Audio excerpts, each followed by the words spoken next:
There we go. Thanks, Cherise. Well, I'd love to share that this journey has been a brilliant one. I've absolutely loved collaborating with you on this for today, Cherise, and it kind of feels like a special moment for me because I've been involved with Enneagram South Africa in some really meaningful ways for a number of years. And it started really. I was introduced to Aephoria via Ingrid Hurwitz, and her 5D program, which is where I accredited as a an Enneagram teacher facilitator. And I honestly, I've looked all around the world to see where I could find the best Enneagram teachers. And I've, I really have gained so much from being involved with Enneagram South Africa. So I met you, Charisse, when you debriefed me after I had done a conversion that turned me into an Aephoria coach as well as a 5D coach. And that was a really enjoyable experience. And then went on to do the maturity framework. And the brilliant thing is, I think about the spaciousness and expansiveness of Enneagram South Africa, is it's offered me ways of understanding what this intersection it is between intuitive creativity and the Enneagram, and that's where the soul shed kind of lives. But alongside that, also my journey with Enneagram and the 12 steps, which we'll talk about a little bit more about in a moment. But I wanted to say that there was another lovely bit of synchronicity going on in terms of how we actually got our act together to do this, Cherise, was via the Egypt conference earlier in the year. My friend Adrian, who some of you will know, said, "You've got to meet this guy, Andrew, who some of you will know, and talk to him while you're there." And then, so I did. I met Andrew, who's here today, I believe, and he said, "Well, you've got to talk to Charisse about this thing." So this community works. It puts people in each other's paths. It brings people together in amazing ways. Absolutely. Is that enough? Is that enough by way of introduction? Absolutely. I love it, Sam. Thank you. And I love that, the community aspect is highlighted here, which is very important to me because I think, with the work that we're presenting today, especially working with the wings, my wing to, my sixth wing is my connection to community. And you're an Enneagram 6, I'm an Enneagram 5, and how this has just opened up the connection for me, interestingly. So thanks for sharing that. Um, I also want to just dig a little bit deeper into where our paths met. And this symbol is what Sam has incorporated on her logo, which is the Triskele. Is that right, Sam? Triskele. Well, yeah, you can, or you can kill it, the triscale or the triscale. Yeah. I've practiced this many times, didn't get it right, but here we are. And just the beauty of this symbol, and also how it connects our paths for me. And the symbol is it's got three interlocking spirals, and they radiate from the central point, as you can see there. And it's derived from the Greek word triskeles, meaning three-legged. And it represents action, flow, and steady progress. Um, and for me, that speaks so beautifully in the work that you do, Sam, and also these models and frameworks in my own life and how they, talk about action, flow, and steady progress. It also brings in the spiritual significance of the triads and the number three, especially in the Enneagram world where the law of three is so prevalent. And we're going to be working with that today as we're working with our main types and then our two neighbors, which are our two wings. But of course, the Enneagram law of three shows up in the centers, the trifix, all these elements. So really, really powerful.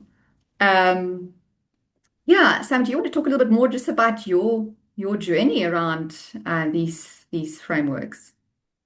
Yes. So for me, I encountered the 12 steps, 12-step tradition before I met the Enneagram, and it was in the early 2000s.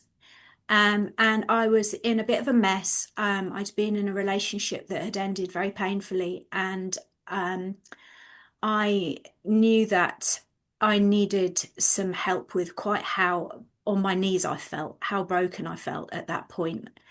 Um, and that was when I walked into a 12-step room and discovered some things that were really helpful for me.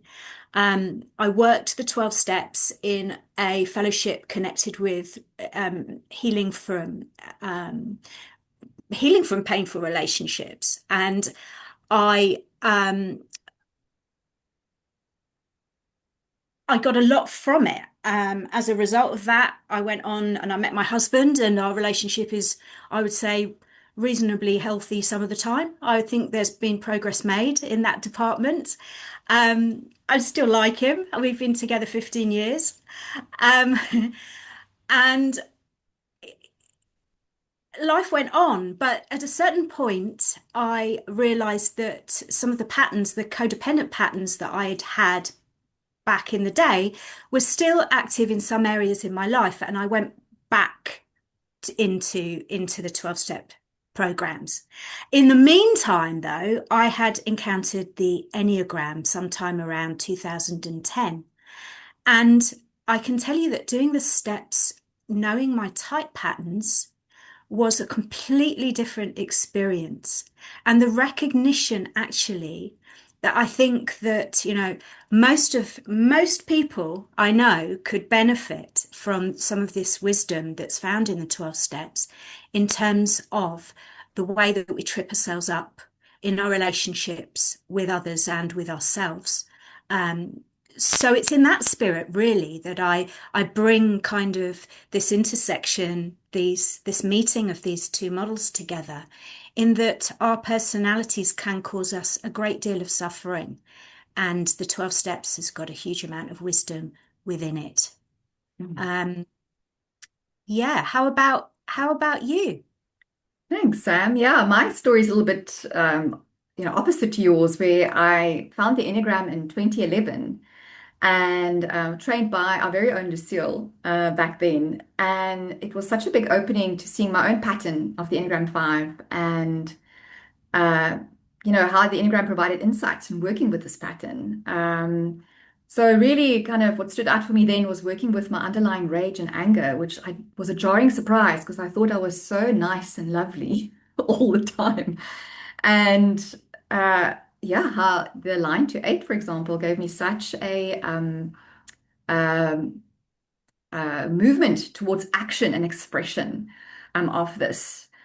So fast forward 12 years later, and I meet the 12 steps framework. And I mean, not to sound pretentious, but it literally saved my life. And it was a big wake-up call for me because I was stuck in deep denial and in a very dark place where I'd become addicted to saving someone else also from their addiction.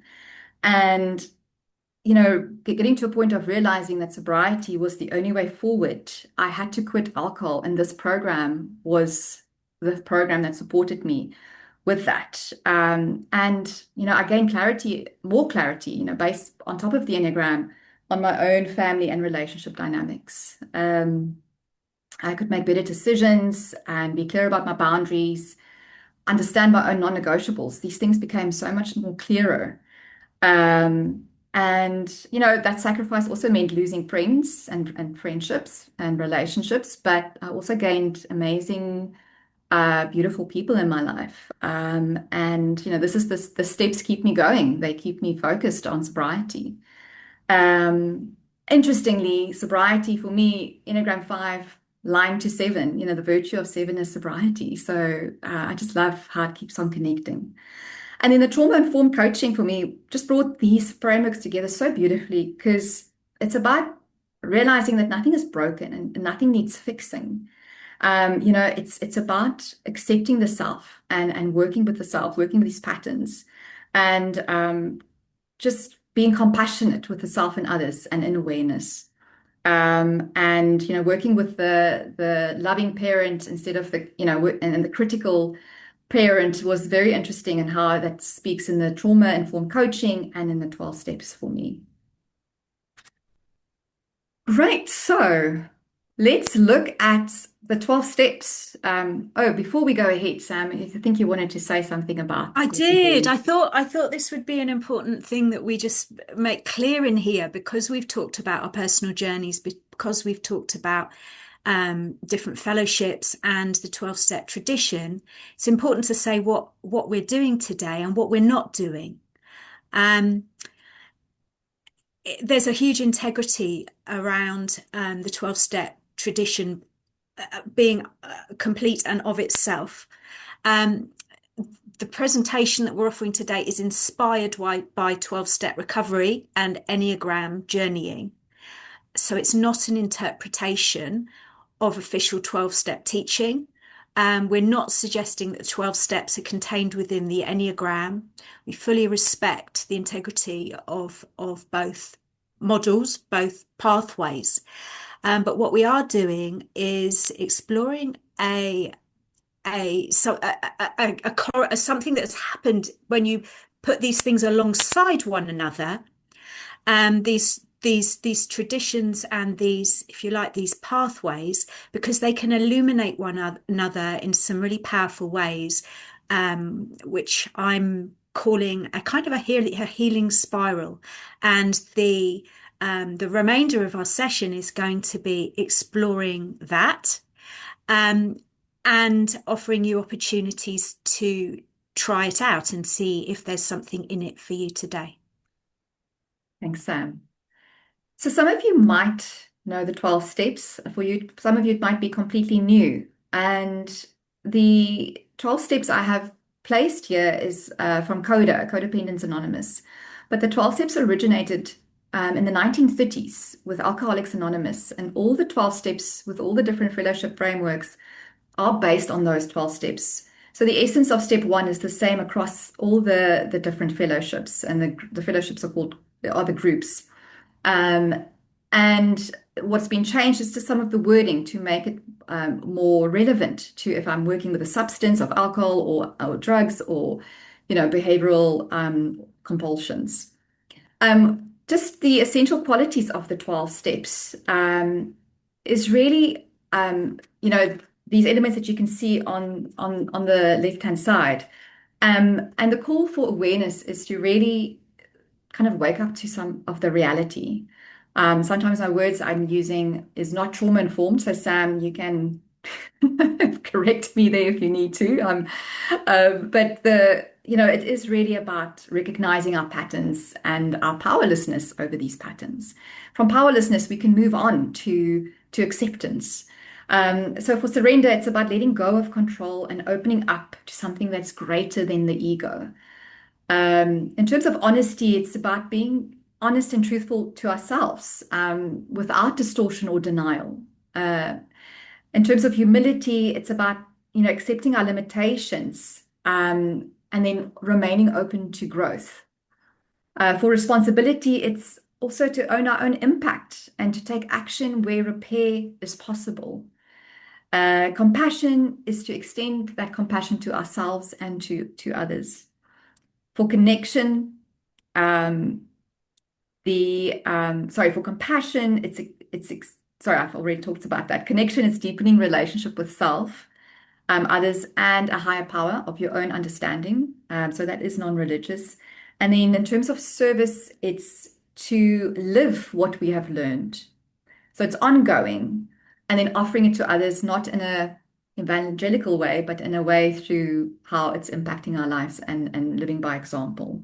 So if you look at this, the steps aren't just meant for people who are facing addictions or some behavioral dysfunctions or compulsions. It's really for everyone, because these steps are a guide really to making better choices. Sam, over to you. Thank you. It's probably going to be worth saying that the journey with the steps is not a walk in the park, because it is always going to put you up against your type patterns, and it's always going to really, put things in your face really in sharp relief. At some point over the course of the 12 steps, I think everybody has to go through some kind of ring of fire. And I think it's different for different personality types, and that's part of the things we're going to be exploring today. So that while somebody might very easily arrive at step 3 and then get very stuck at step 4, somebody else might their struggle might come at step 2 or step 5, or because we all bring different kinds of struggle into the mix. But it's by my belief that by the time you've gone around the spiral, um, whatever your type, you've had to really look at some difficult things, but also maybe have healed some difficult things too. So, um, with that kind of as hopefully a bit of an inspiring reason to explore this, I'd like to talk a little bit about how the 12 steps fall into 4 steps of 3. And as we have an Enneagram with 9 points, as you can see that if we are going to map the 12 steps onto the Enneagram, there's going to be a point where we come back to where we started and start going round again. And I think that's key. That's actually built into the 12 steps, that the last 3 steps, steps 10, 11, and 12, are about staying on track. They're about staying in the state of healing and health that you've found as a result of the first 9. So you might think, well, so where are you starting and where are you finishing? In this map that I've found, in this healing spiral that I've found on the Enneagram, we're actually starting at point 7. So kind of atypical in terms of where we usually start in when we're talking about the Enneagram. But the reason for that is that point 7, well, it has sobriety as its virtue. But when 7 is really, really struggling, there is this sense of chaos and unmanageability that I think we'd all probably recognize archetypally. And that's where, everything has gone wrong.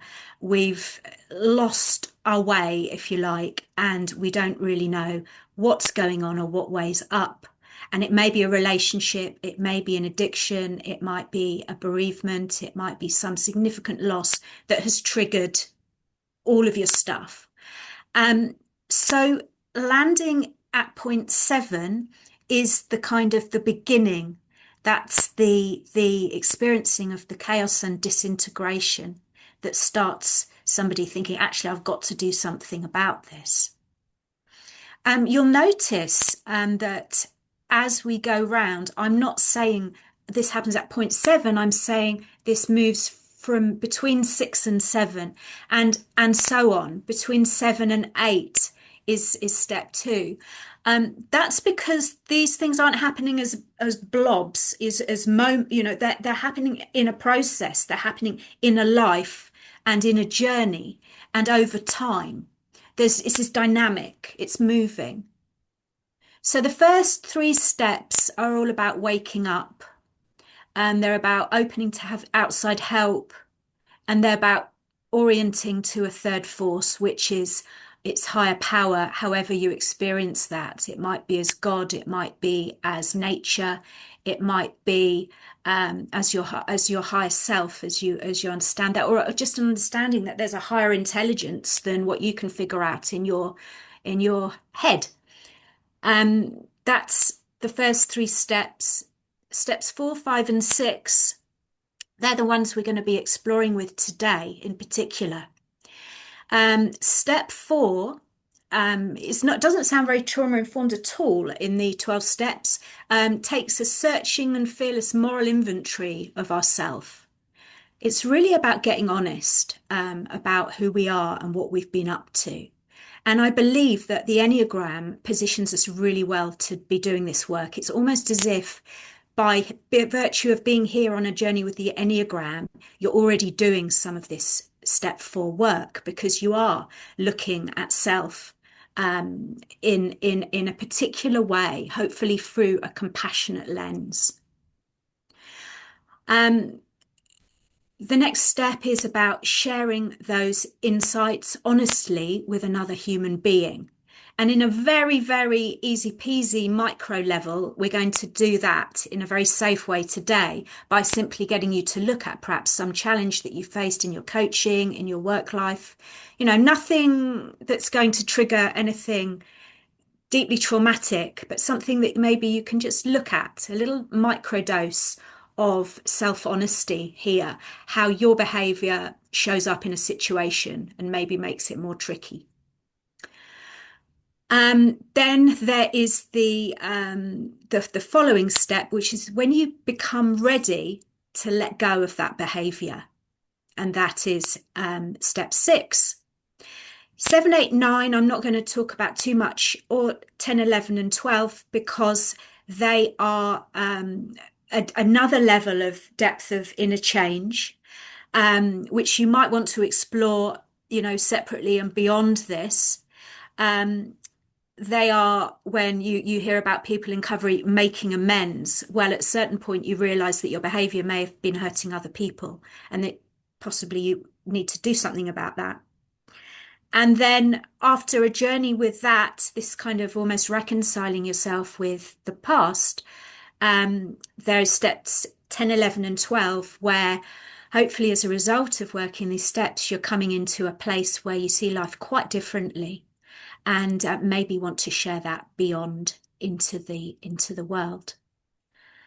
The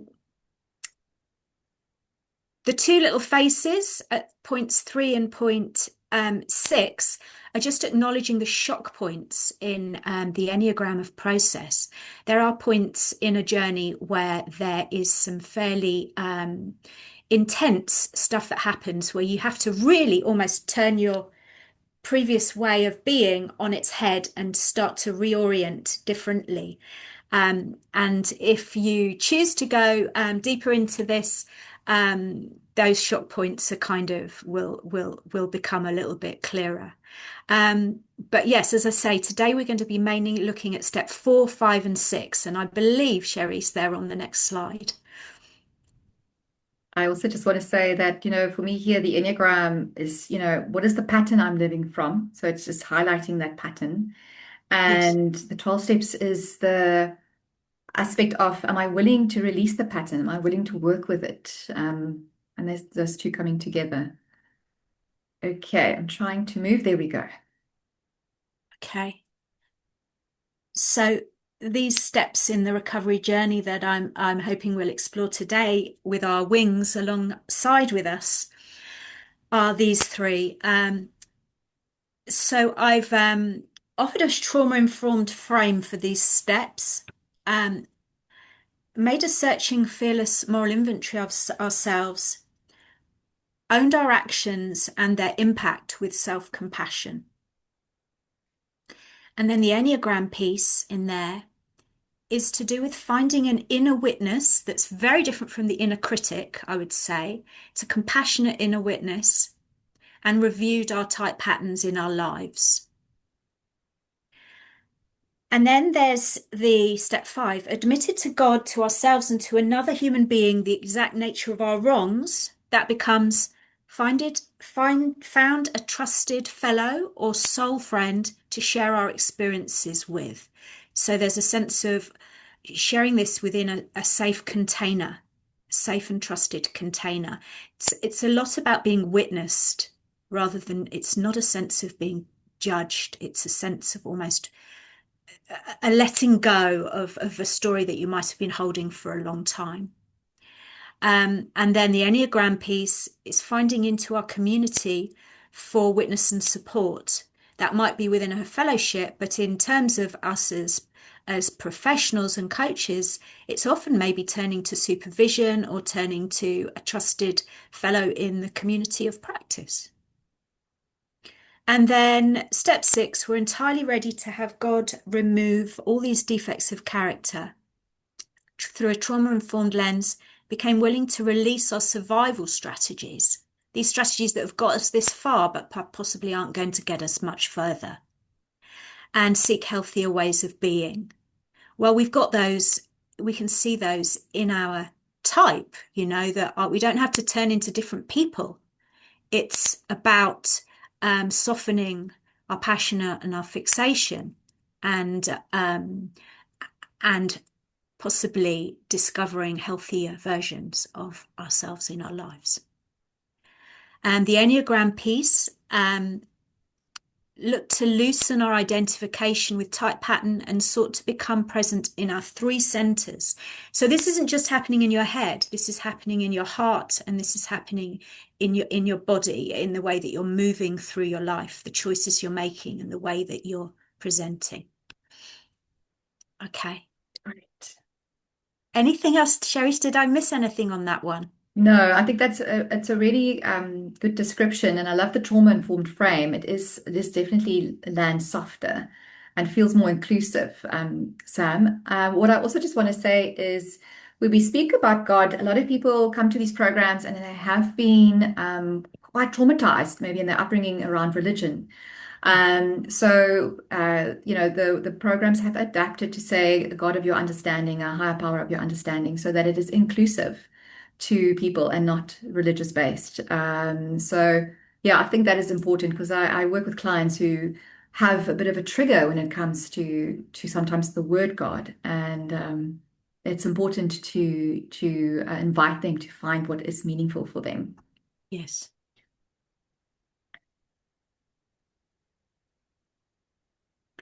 Right. So this slide just shares a little bit more and might be helpful for you if you are new to the Enneagram, in seeing how that these steps are asking different things of people at each point, and that there is something quite, it seems to me, type specific about the steps.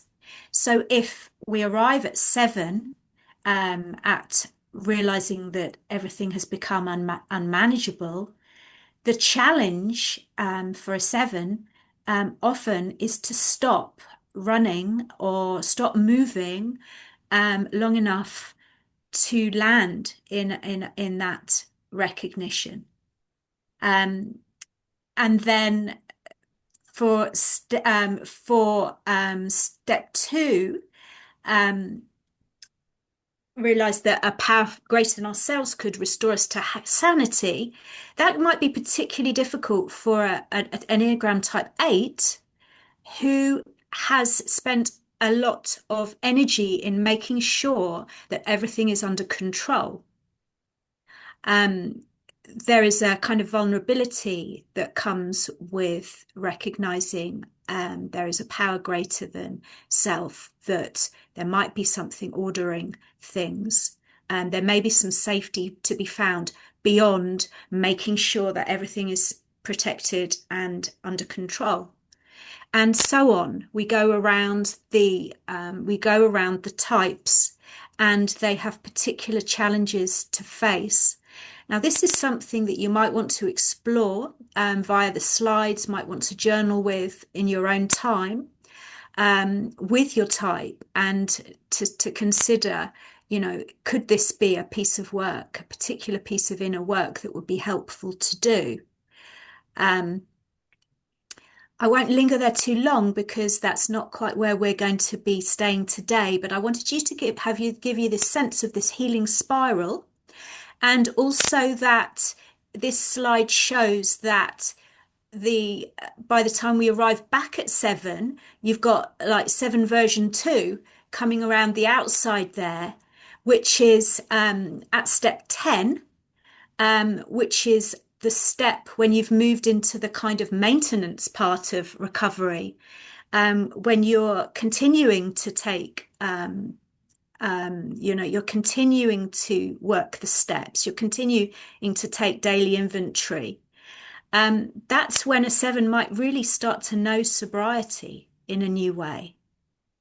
And equally, when you arrive at step 11, and there's maintenance of this recognition of higher power, this connection maybe to nature, or this connection to a spiritual tradition, there possibly is the chance of really coming to know innocence at point 8. And finally, when you arrive at the top of the Enneagram at step 12 and you revisit point 9, it's not so much about self-remembering and discovering your own will there. It's about this desire to make a difference and to share into the wider world. And there's a sense of embodying right action that comes at that point.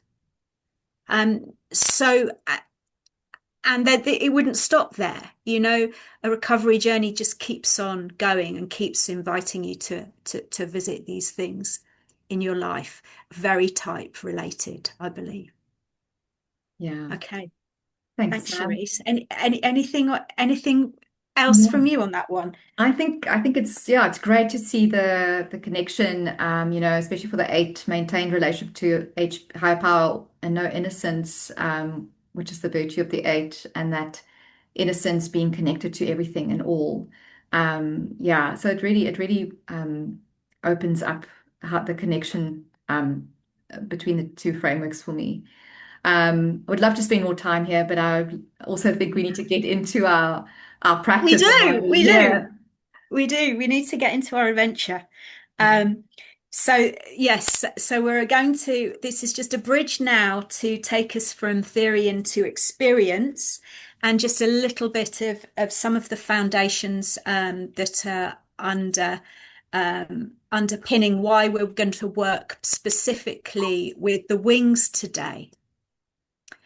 The wings are going to be how we have a look at steps 4, 5, and 6 as a particular area, I think well worth exploring in terms of how our type patterns can both resource us and challenge us. And there are foundations of this, of how the wings are understood, that go back into earlier teachings.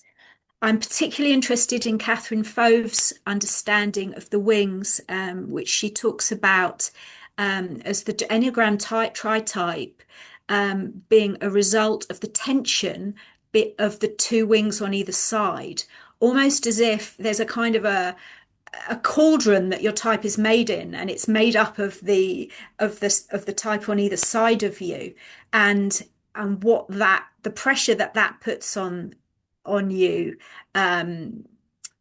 in terms of how you make sense of the world. I think that's going to become a little bit more clear as we go forward. But you can see that you lean into the wings, and they maybe flavor your version of how you behave in the world. But I think they can offer us more than that. And Catherine Fovre, she sources Michelzo's trialectical theory, which I do not claim to be an expert on.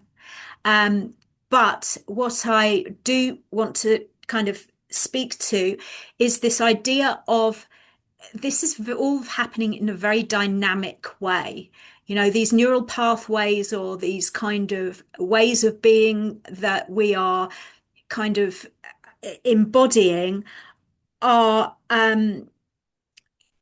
they are well-worn patterns and pathways that we are kind of wrestling with here. And we're dealing with polarity, as that being embedded into the human experience. And we're dealing with this kind of this idea that moves beyond polarity, this idea of there being a third force that we can turn to help to hopefully harmonize the tensions that we're feeling coming from two different directions. So while our type might be an effort to resolve the things that are happening on either side of us, there is also this sense that the type can transcend itself by somehow softening, releasing to something higher than itself. Um, but this is all happening in this kind of this dialectical way, but it's also happening. It's moving around a cyclical process of change. So there's a lot going on here. And as again, I'm not trying to pretend I can speak very eloquently to all of it. But that working with our wings, I believe, is going to give us some really helpful things. Let's move on to the next one.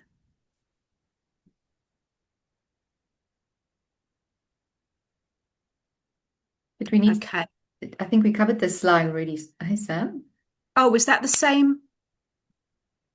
It's Oh, the one. yes. Thank you. Yes. Yeah. That second one that looks almost the same. This is Yeah. the one. Okay.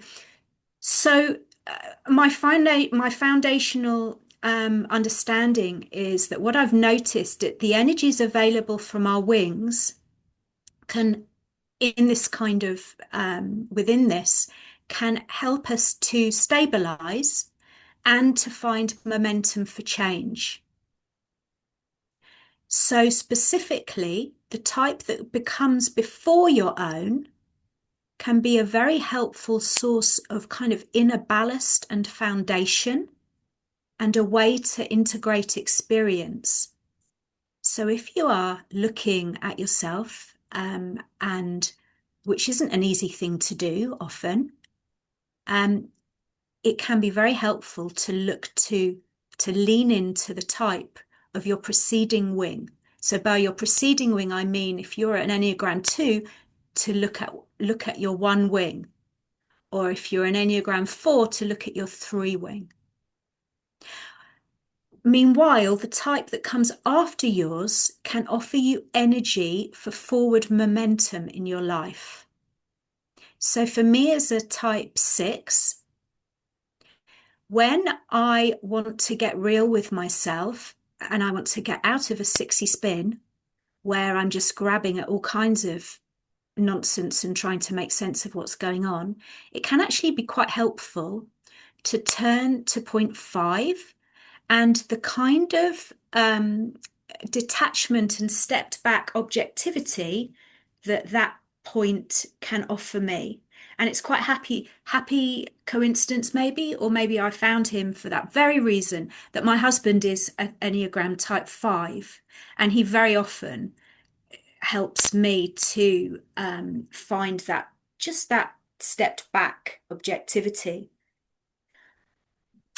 But on the other hand, I have a type 7 wing, and it's my belief that this wing on the other side, the forward leaning wing, can beckon me forward further into my life and help me to find a way forward. So actually, it's the 7 in me that can help me to take courage, to become pioneering, to do the difficult thing, to say yes when Cherise asks me if I want to do a community of practice. It's the 7, and it's the 7 friends in my life have done incredible things in terms of offering me that kind of to help me to find into my courage. Now, this is a pattern that I believe offers something to all of the types, and it is that experiment that I'm going to invite us to do today in terms of leaning backwards and forwards into our wings and see if it helps us with this idea of exploring. So I'd like to make sure, if you'd like to at this moment, just take the next couple of minutes. If you would like to have a yawn and a stretch, if you'd like to get a journal and something to write with if you don't have one, and if you need a glass of water, or if you just need to change positions or move about, Let's just meet back in 2 minutes and we will begin.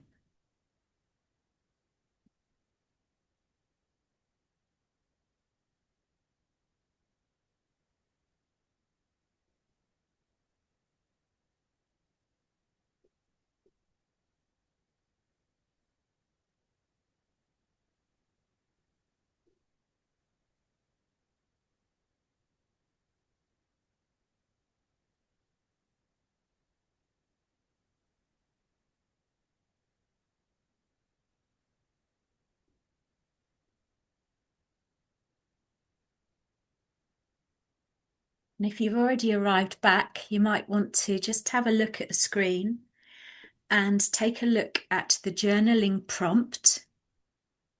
And the invitation is to think of a moment or a situation recently, possibly a workplace or a coaching moment, when your type pattern was very activated, and then to describe it in detail.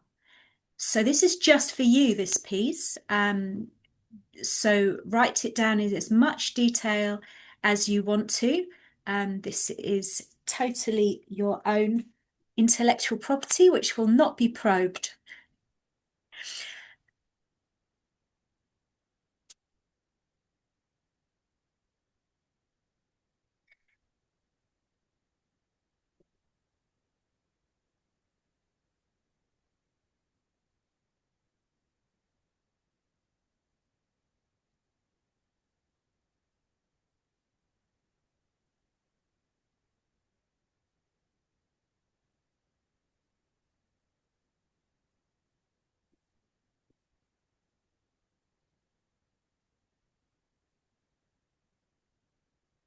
So I'll just feed in a little bit more. If you're happily writing away, just ignore me, but take in anything that's useful from what I'm saying.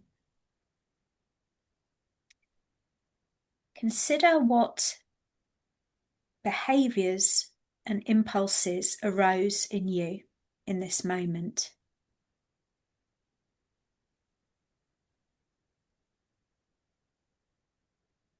Maybe there was sensation in your body too that you can recall.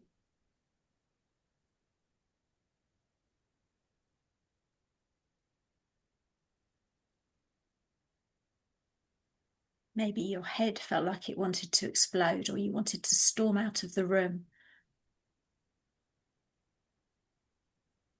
Maybe you shut down entirely.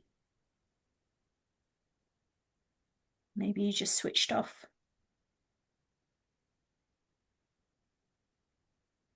Maybe you said things that you regret.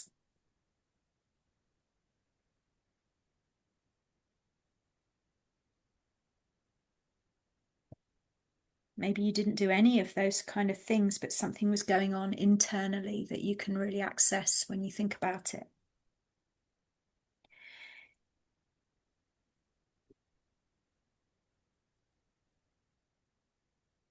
And then consider, in this situation, what was your part?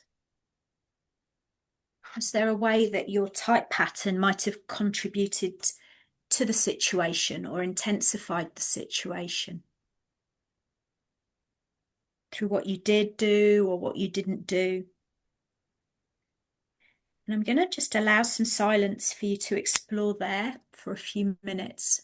And when there's 1 minute to go, I'll pop up again.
So in the last couple of minutes of this journaling, just consider that you're really mapping out something about your type in this micro example of what played out. There will be things about it that are very familiar to you as part of who you are and your inner habits and possibly your outer habits. So just see if you can find any of that, observing that really through this sense of a compassionate, a self-compassionate lens, you know, of being a human humaning.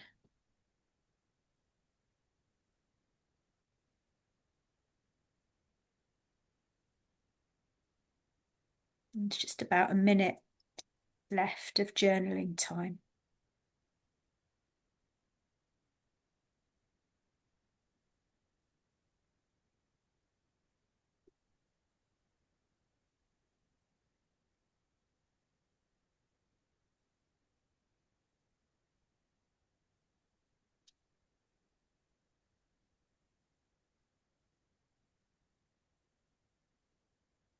So thank you. This has been a small piece of personal inventory. So Cherise, could we go on to the next slide?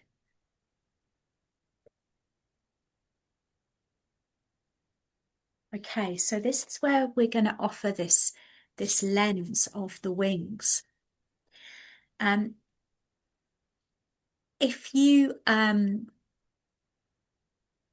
look to the preceding wing of your type, and if you have a working hypothesis of type, try it out. You know, this is a good opportunity to see if this fits for you. And it's asking you to use your imagination now.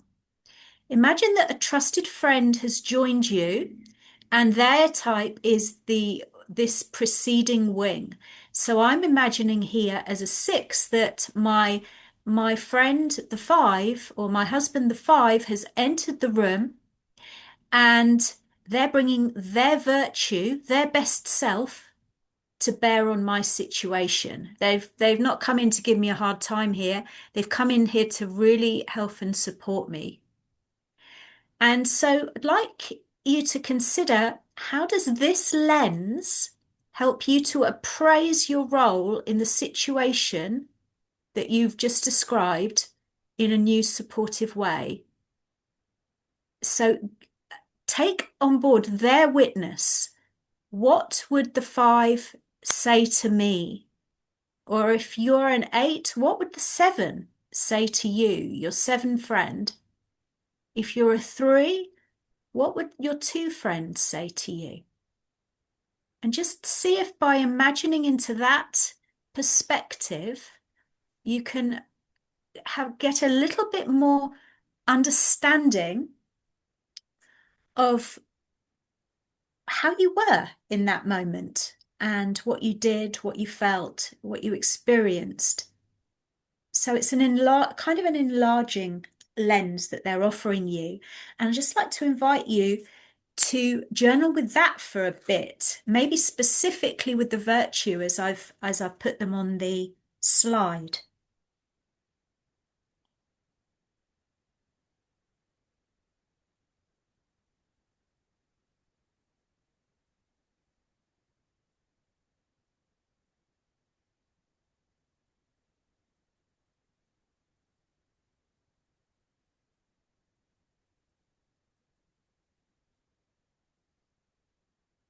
If you have an actual friend of that type, it might be helpful to imagine them in the room with you.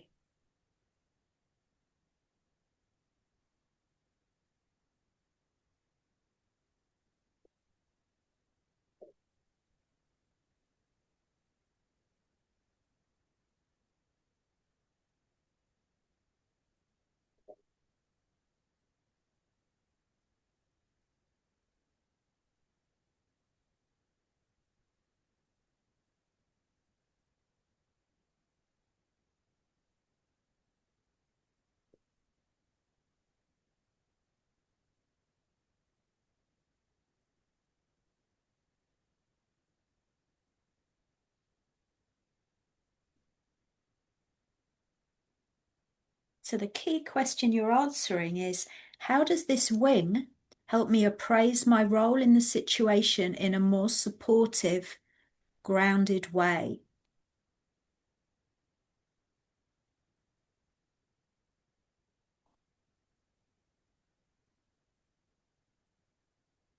Almost as if they're coaching you from there.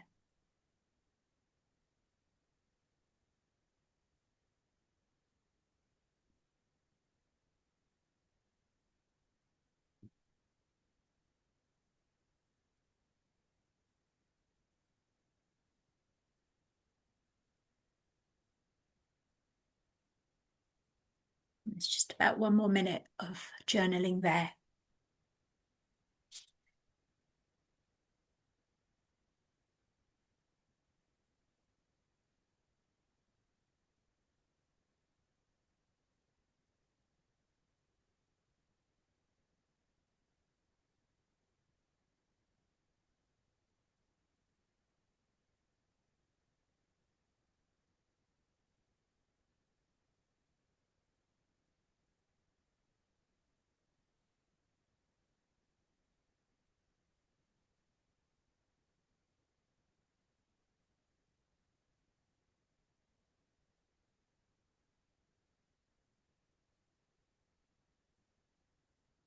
Okay, so that piece of journaling really was to resource this inventory that you've taken with a part of your capacity to find compassionate inner witness. And we did it via the wing.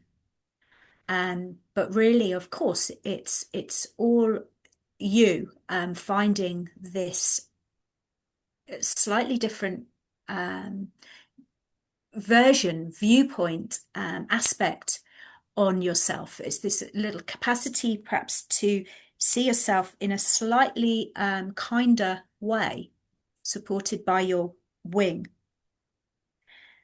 And then at step 5, there is the invitation to share with a trusted other.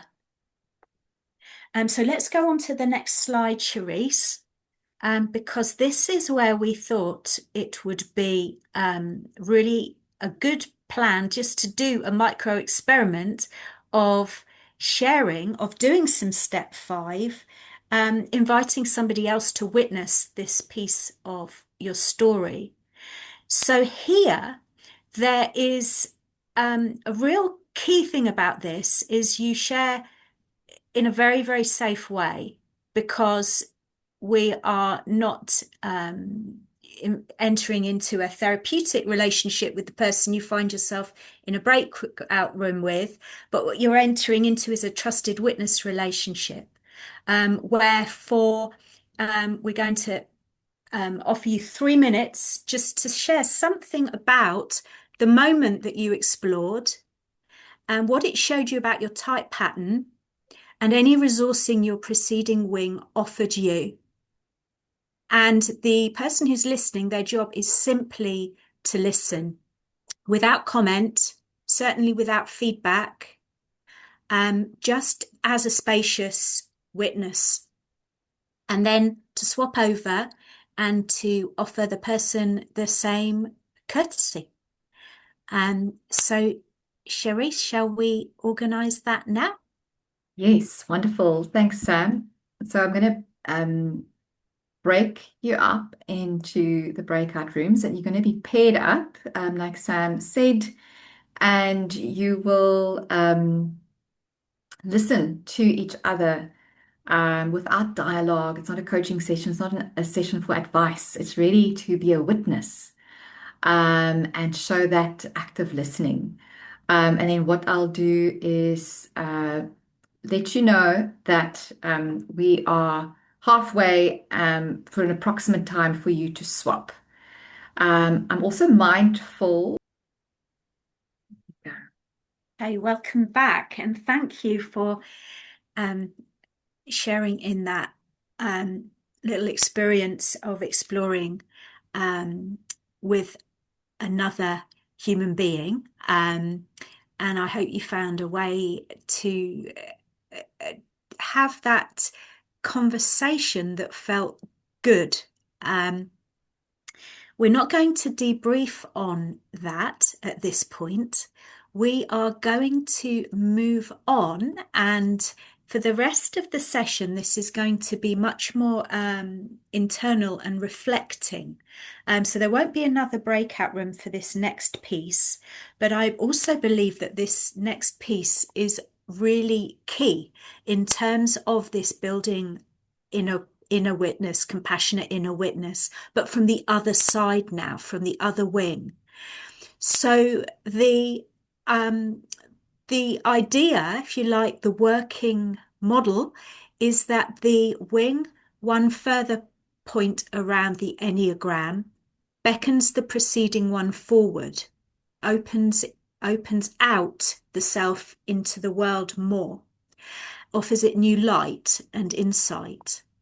And the question is, given that you've done this little piece of inner work, you've explored it from the other wing and you've gone a bit deeper there, what does this wing offer you in terms of expanding your way of being? So take a look at the wing one further round from yours and see if it indeed can lend you or offer you something like I'm suggesting on the slide. It might be slightly different. You might experience it differently. Um, but see, and if you can journal there for a minute or two, in terms of where do you go from here? You know, you've observed this behavior, you've gone a little bit deeper into it. And what does this wing offer you moving forward?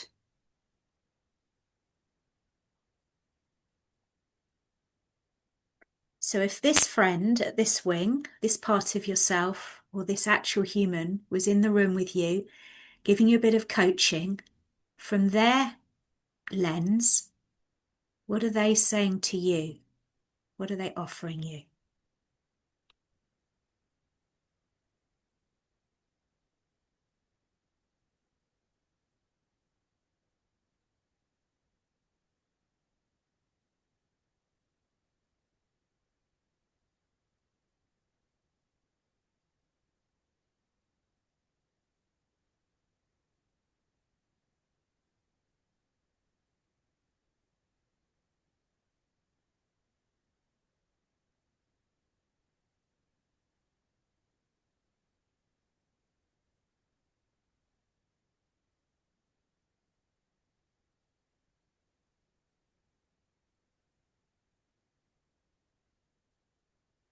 In the last couple of minutes of journaling, you're really answering the question, what does this forward-leaning wing offer you in terms of expanding your way of being?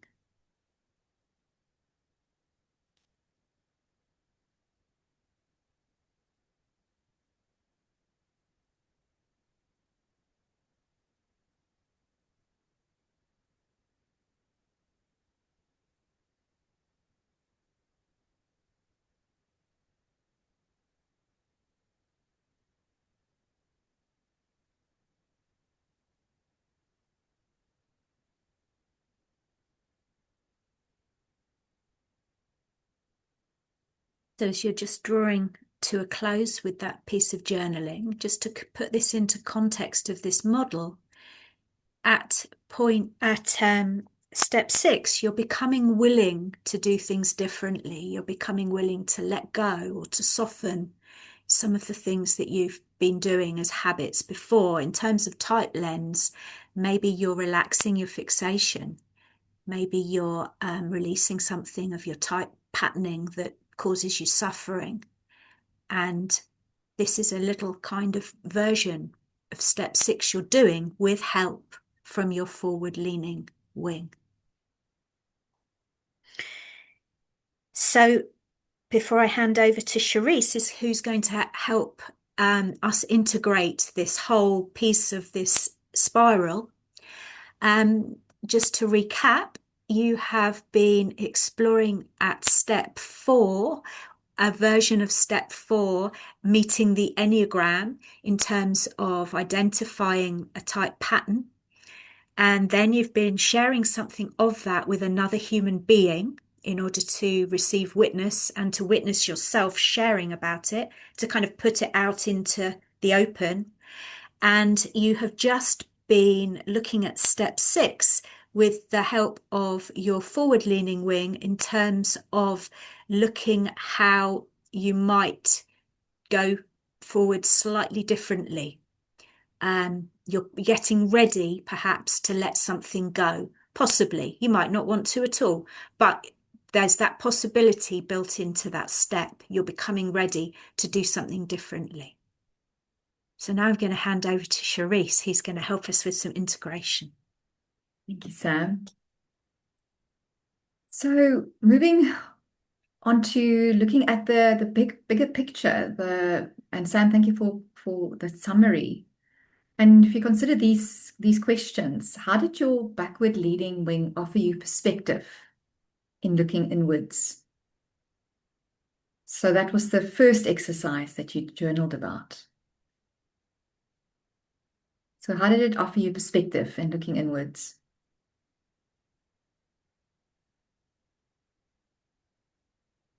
And then consider, what did sharing with another person in community offer you? What was it like to be in that space, to be witnessed without advice, without feedback, without comments, just to be able to speak your truth?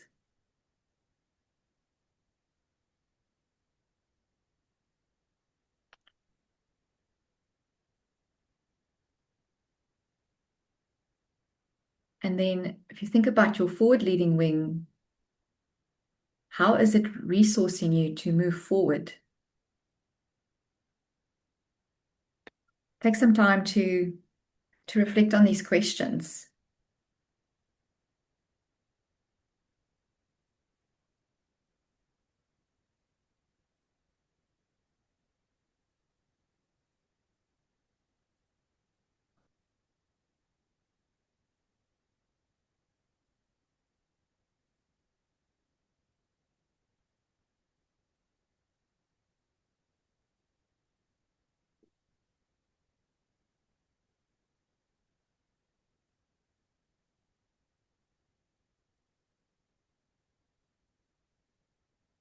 And if you see a few words that jump out at you, or a phrase, maybe underline it or circle something. Maybe it's a gift that you want to take with you into the week.